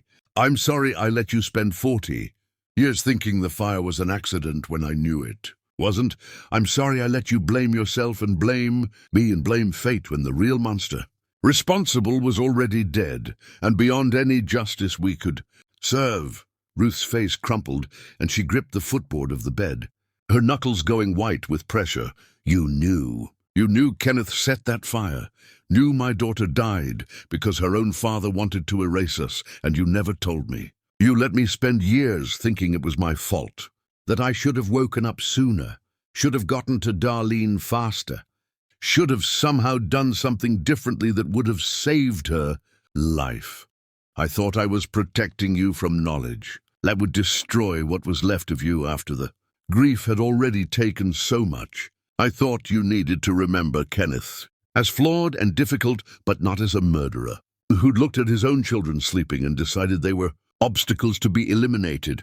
That wasn't your decision to make." Ruth's voice rose, tears streaming down her face now. "That was my truth to know, my rage to feel, my grief to direct where it belonged instead of at you or at God or at random chance that had nothing to do with what really happened.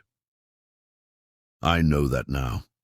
I've known it for years, but I didn't know how to fix what I'd broken by keeping silent. And then when our children found each other, when Darren and Peggy fell in love without knowing how their histories were tangled together, I saw it as a sign that maybe we were being given a second chance, that maybe love could overcome what grief had destroyed." Ruth moved around the bed, sank into the chair beside it, suddenly looking as exhausted as Lorraine looked fragile. "I've hated you for so long," Ruth said quietly, her voice breaking. "Needed someone to hate more than I needed the truth. Blamed you for not doing enough, for surviving when my daughter didn't, for having Peggy whole and healthy while my Darlene was just ash and memory. And the terrible thing is, part of me knew even then that I was being unfair, that you'd done everything you could, that no one could have saved her once Kenneth had locked those doors from the outside. But acknowledging that would have meant facing how completely I'd failed to see what kind of man I'd married, what kind of danger I'd been living with every single day. And I wasn't strong enough to carry that knowledge on top of everything else I'd already lost. The two women looked at each other then, really looked at each other for the first time in decades, and Peggy watched recognition pass between them. Some shared understanding of how grief could twist you into shapes you didn't recognize, could make you hurt the people who loved you because hurting them felt better than sitting alone with your own unbearable pain. "I've missed you," Lorraine whispered, fresh tears spilling down her cheeks. "Every single day for 40 years, I've missed having you in my life. You were my best friend, my sister, in all the ways that mattered more than blood. And losing you hurt almost as much as watching you lose Darlene, because I lost you both on the same terrible night." "I've missed you too," Ruth admitted, reaching out to take Lorraine's hand in both of hers. "Missed you so much, it became part of the landscape of my grief. Just another thing that night stole from me that I'd never get back."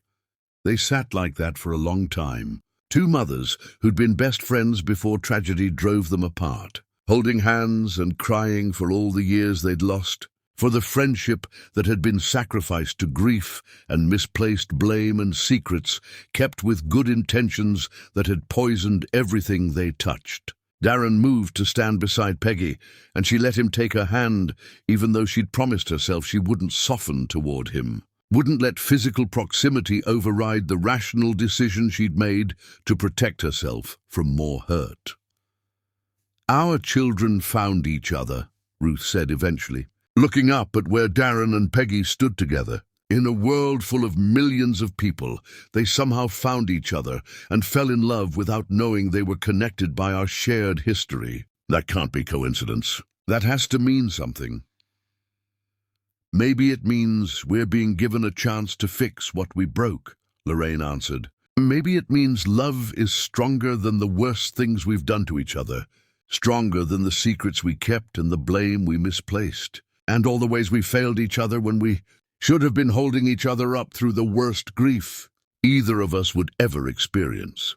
Over the months that followed, as Lorraine recovered and learned to live with the fragility that comes with knowing your body had failed you once and might fail you again, Ruth became a constant presence in ways that felt both natural and miraculous. The two women talked through everything that had happened, every decision they'd made, every moment they'd misunderstood each other or assigned blame that didn't belong where they'd placed it. And brick by brick, conversation by conversation, they rebuilt the foundation of trust that had been demolished and needed careful reconstruction if anything was going to be built on top of it that could survive. Chapter 10. The Truth That Finally Set Them Free. The healing between Ruth and Lorraine happened in accumulated hours of sitting together, talking through truths that had been buried for decades. They met weekly, sometimes at Lorraine's house, and sometimes making the drive to Ruth's small town, creating new rituals that honored what they'd been while acknowledging who they'd become. They cooked meals together, their hands moving in rhythms they'd never forgotten, despite the years apart. They went through old photographs, piecing together the story of their friendship and their children's brief overlapping existence, creating a narrative that held both joy and tragedy without letting either cancel the other out. Darren started showing up when Ruth visited, his presence initially uncomfortable but gradually becoming natural. He'd help with repairs Lorraine needed around the house, would sit with them during meals without dominating conversations, would exist in Peggy's space without demanding anything except the chance to prove he could respect whatever boundaries she needed to maintain. They'd have careful conversations about small things, would sometimes slip into deeper discussions about what they'd learned during their separation, would occasionally lock eyes across rooms and feel the pull of what they'd lost. One evening, after Ruth and Lorraine had been trading stories about grandchildren they hoped to someday have, Darren found Peggy in the kitchen and asked quietly if they could talk privately. She followed him into the backyard, where spring flowers were blooming and the air smelled like possibility. "Our mothers have forgiven each other," he said, hands in his pockets. "They've done the work we thought was impossible. They've chosen love over grief, forgiveness over blame. I'm wondering if maybe we could do the same, not rushing back into what we had, but slowly learning how to love each other with all the truth visible." Peggy looked at him in the fading light. "I'm scared that even though our mothers have healed, we'll always be standing on ground that's not quite solid. I'm scared too, but I'm more scared of spending my life wondering what we could have been if we'd been brave enough to try." She stepped closer, took his hand. "If we try this again, complete honesty even when it hurts. No more secrets kept for anyone's protection. I promise, and this time that promise is built on foundations that have been tested." 6 months later, they gathered at the cemetery where Darlene's memorial stone stood under an old oak tree, surrounded by wildflowers that grew without anyone. Planting them, like the earth itself, wanted to honor this child who'd been taken too soon. Peggy wore a simple cream dress. Darren waited in a dark suit, his face peaceful in ways it had never been before, no longer weighted by guilt he'd carried since childhood. Ruth and Lorraine walked Peggy down the aisle together, hands clasped, tears streaming but smiling through them, because this moment proved that love could survive the worst things. The ceremony was small.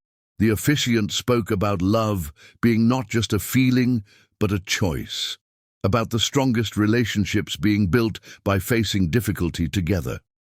When it came time for vows, Darren spoke first, his voice steady. "I promise to tell you the truth, even when it's difficult. I promise to trust you with all of me.